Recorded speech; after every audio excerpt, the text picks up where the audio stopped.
Jadi anak-anak yang terbiasa dibacakan dongeng oleh orang tuanya, dia lebih komunikatif. Apakah sebenarnya bunda-bunda di rumah, ibu-ibu kita itu jarang atau tidak pernah mendongengkan ke anak-anaknya? Kami melakukan kegiatan mendongeng. Antara anak yang dilatih dongeng dengan enggak itu apa bedanya? Dia lebih tertarik, lebih kritis, dan anak-anak adalah penjelajahnya.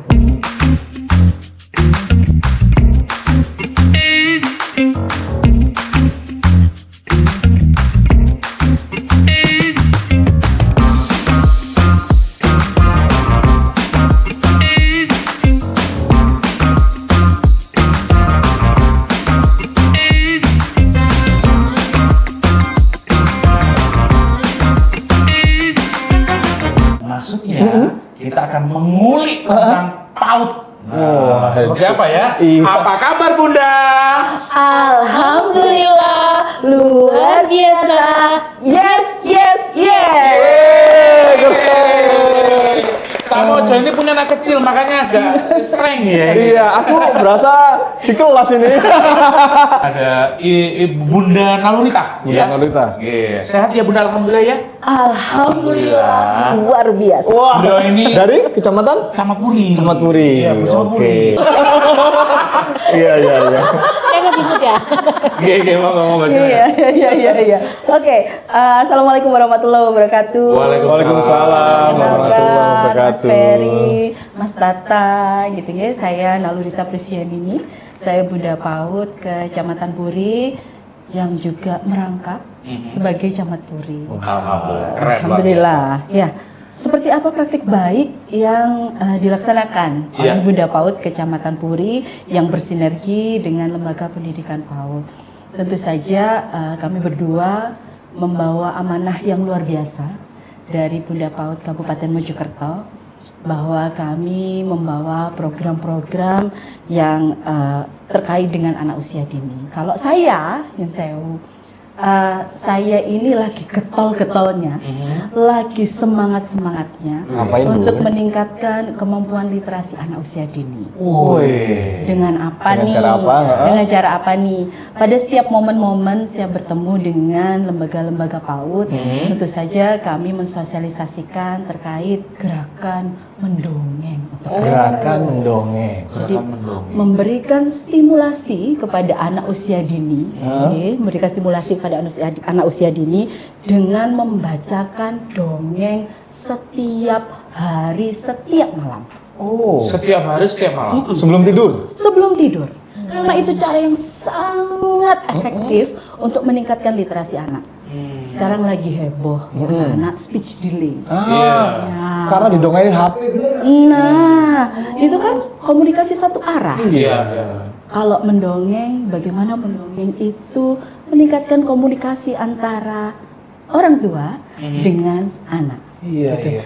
Tahu nggak? Ini ada kata-kata nih, saya baca di buku.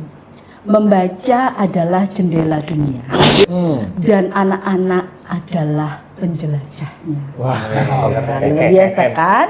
Jadi dari satu buku itu tumbuh sejuta mimpi. Anak yang dibacakan buku selama 5 tahun pertama kehidupannya, sejak bahkan ada video tuh masih bayi dibacakan buku oleh orang tuanya, maka akan menerima paparan 1,4 juta kosakata. Ini data ini maksudnya. Nah, ya. Maka dalam kegiatan SOTH, dalam kegiatan kunjungan, kami melakukan kegiatan mendongeng. Lalu saya pernah lakukan di desa itu, saya tanya, saya panggil, gimana Bu, apa yang jenengan rasakan? Ternyata mereka merasakan anak-anaknya lebih aktif untuk berkomunikasi dengan orang tua. Gitu ya. Jadi anak-anak yang terbiasa dibacakan dongeng oleh orang tuanya, dia lebih komunikatif. Iya. Jadi lebih tertarik, lebih kritis, rasa ingin tahunya lebih tinggi. Karena bisa langsung nanya juga ya, misalnya kancil nyolong timun gitu ya. Kan bisa nanya juga langsung. Karena kemasukannya dua arah. Kalau di HP misalnya kan, ya udah diem aja, dilihat aja kayak gitu. Yes. Dan alhamdulillah ada juga kasus-kasus sejak membacakan dongeng anaknya, waktu dia konsultasi ke psikolog, ternyata diarahkan membaca dongeng dan nggak sampai lama beberapa bulan anaknya bisa berbicara dengan lancar. Lebih efektif memang di sebelum tidur. Jadi saya gerakkan orang tua agar kalau anak tidur itu bukan ketiduran, tapi sudah dipersiapkan, dicuci tangannya, sikat gigi, ganti baju, lalu persiapkan buku yang menarik buat anak, bacakan 5 menit saja. Bahwa setiap anak itu punya step buku sendiri-sendiri. Ada tahap 1, tahap 2, Berdasarkan umur? Iya, berdasarkan umur. Oke. Semakin kecil itu maka semakin banyak gambar.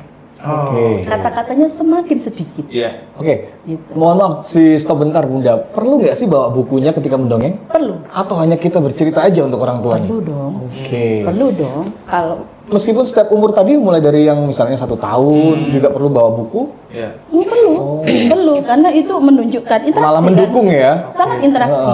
Banyak Jadi gambar mau, juga. Ini namanya apa? Ini warna apa? Itu kan interaksi. Wah, iya. Artinya bisa membuat theater of mind ya dari Iya. anak-anak itu ya. Imajinasi. Iya. anak. Wah, perlu dari yang menjual perlu bawa bukunya juga ya, gak hanya dong.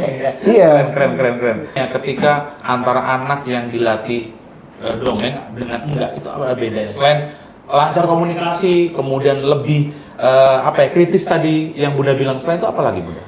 Sekarang itu kita ingin generasi yang senang belajar. Yang keliru di mindset orang tua saat ini lebih mengutamakan anaknya bisa baca. Iya. Padahal yang diinginkan oleh bangsa kita adalah anak yang gemar membaca. Bukan cuma bisa ya. Bukan hanya bisa membaca. Jadi kalau ingin anak gemar membaca, maka sejak dini bacakan dongeng. Dongengin. Iya.